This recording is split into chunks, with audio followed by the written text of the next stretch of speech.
Before I tell you about the night that shattered everything I thought I knew about love and money, I need you to do something for me. Hit that like button right now if you've ever wondered what goes on behind the closed doors of the ultra-wealthy, because what I'm about to share with you isn't just another story about a billionaire and his secret seeds are raw, unfiltered look at how far someone will go when they're drowning in their own gilded cage. I'm going to take you inside a world where $3 billion empires can crumble in a single night, where the most perfect marriages hide the most devastating truths, and where karma doesn't just knock on your door, it kicks it down and forces you to face everything you've been running from. This story changed me in ways I never saw coming, and by the end of it, you'll understand why some secrets are worth more than all the money in the world. So subscribe right now, because I promise you, stories like this don't just happen every day, they happen once in a lifetime, and they leave scars that never quite heal. What you're about to hear is something I've never told anyone, not my family, not my closest friends, not even my therapist. But tonight, I'm ready to let you into the most intense, heartbreaking, and ultimately life-changing experience of my entire existence.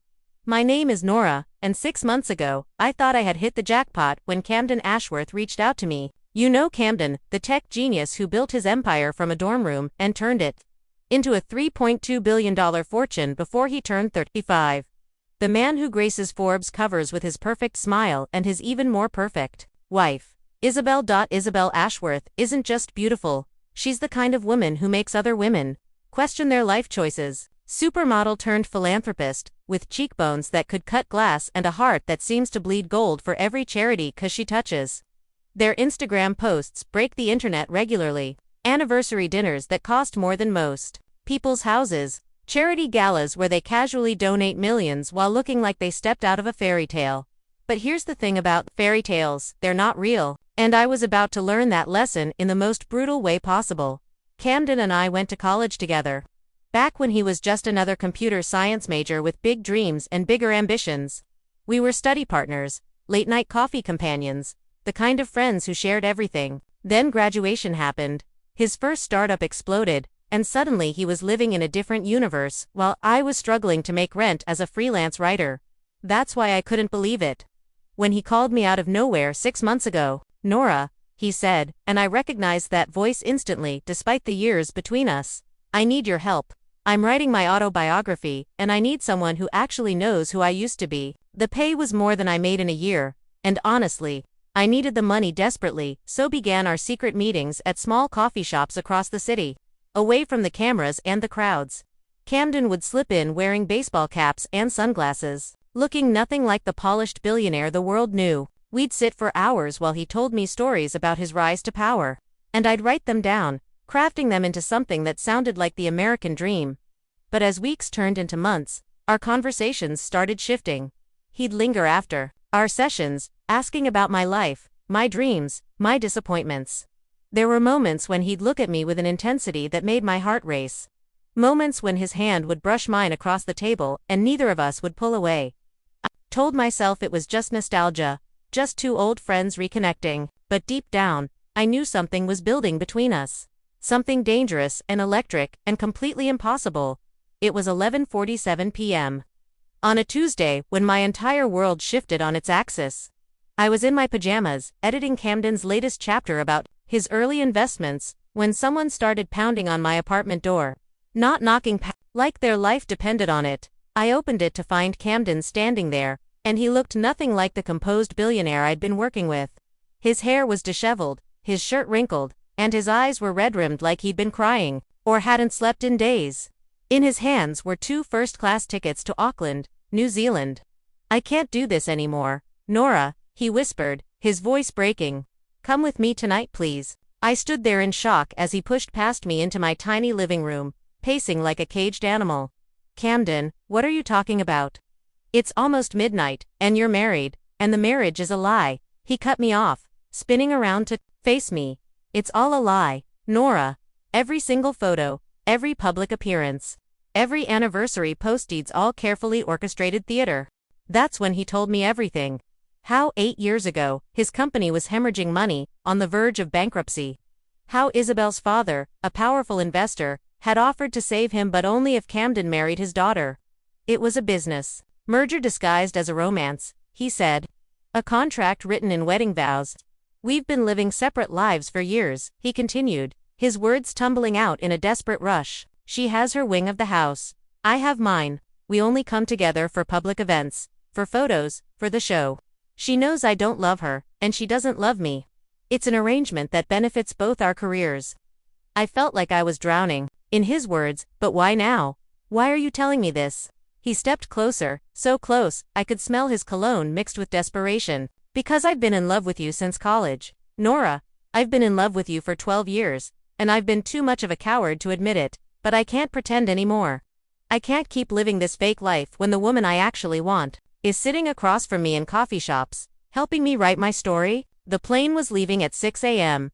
He'd been liquidating assets for months. He said, we could disappear together, start fresh somewhere, no one knew us. He was offering me everything, love, freedom, and enough money to never worry about anything again, and God help me, I said yes. Retry had 3 hours to pack my entire life into 2 suitcases. But something felt wrong. Maybe it was the way Camden's story had tumbled out so perfectly. Or maybe it was the desperation in his eyes that seemed less like love and more like panic. Either way, I found myself sitting at my laptop at 2 a.m., supposedly packing, but instead, digging into the internet like my life depended on it. At first, everything seemed to match his story. There were the obvious staged photos, the carefully coordinated charity appearances, the way they never seemed to touch unless cameras were rolling. But then I started looking deeper, and that's when the cracks in his narrative began to show. I found photos from just 3 weeks ago, not paparazzi shots, but candid pictures from a friend's private social media account. Camden and Isabel, at a small cafe, no cameras in sight, and she was laughing at something he'd said. Really laughing. Her hand was covering his, and the look in her eyes wasn't the look of a woman in a business arrangement. It was the look of a woman completely, utterly in love. My hands were shaking as I kept searching. I found medical records that had been leaked in a data breach from 2 years ago, records that should have been sealed. Isabel Ashworth had been diagnosed with a rare form of cancer. The treatment was experimental, expensive, and according to the dates, ongoing. That's when everything started clicking into place, like pieces of a horrifying puzzle. The charity galas weren't just for show, they were raising money for cancer research. The separate wings of the house weren't about a loveless marriage, they were about medical equipment, about giving her space to fight her battle. Those business meetings Camden had been having weren't about liquidating assets for our escape. They were about funding her treatment. I sat there in my half-packed apartment, staring at the screen, realizing I wasn't the other woman. I was something much worse. I was the escape hatch for a man who couldn't handle watching his wife die. He wasn't choosing me because he loved me. He was choosing me because loving me was easier than facing the reality that he was about to lose the woman he'd actually been devoted to for 8 years. The plane tickets on my dresser suddenly felt like they weighed 1,000 pounds. I looked at the clock. 2:47 a.m. I had just over 3 hours to decide whether to become the woman who helped a husband abandon his dying wife, or the woman who forced him to face the truth about who he really was. I knew what I had to do. I arrived at the private airport at 3:15 a.m., but not with suitcases. I came with printouts of everything I'd found, my heart hammering so hard I thought it might explode. Camden was pacing near the jet, checking his phone obsessively, and when he saw me, relief washed over his face. Thank God, Nora. I thought you'd changed your mind. The pilot says we can leave in 10 minutes, and she's dying. Camden. I cut him off, my voice steady despite the chaos inside me. Isabel is dying, and you're running away. The color drained from his face like I'd physically struck him. He tried to deny it, tried to maintain the lie, but I pulled out the medical records. The real charity reports. The photos of them together when they thought no one was watching. I watched 8 years of carefully constructed lies crumble in real time. You want to know what the real tragedy is? I continued, my voice breaking.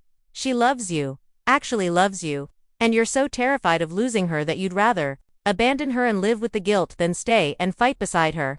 That's when his phone rang. The caller ID said Isabel, and Camden's hands were shaking so badly he could barely answer it. I watched his face go white as he listened, watched him sink to his knees right there on the tarmac. She's in the hospital, he whispered after hanging up. She's been looking for me all night. She took a turn for the worse, and I wasn't there. I wasn't there because I was here, trying to run away with you. We didn't get on that plane. Instead, I drove Camden to the hospital, where we found Isabel, weak but conscious. Her eyes lighting up when she saw him, despite everything.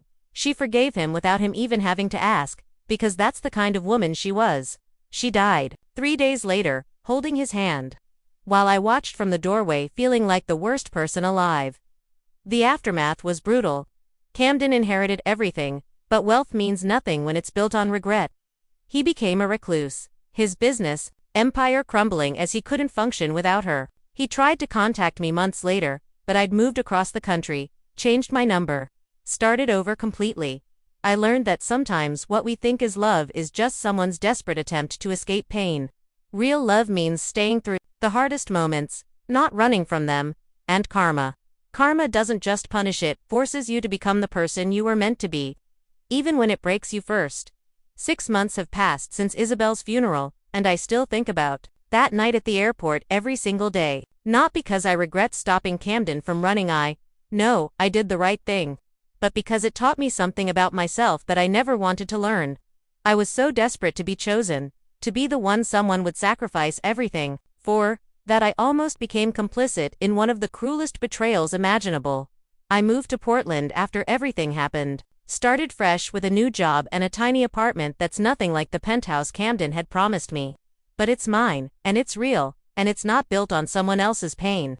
I write different stories now, not autobiographies of billionaires, but articles about grief, about caregivers, about the hidden battles people fight behind closed doors. Stories that matter. Camden reached out 3 weeks ago. A simple text. I'm sorry for everything, I hope you're okay. I stared at that message for hours before deleting it. Some apologies come too late, and some bridges are meant to stay burned.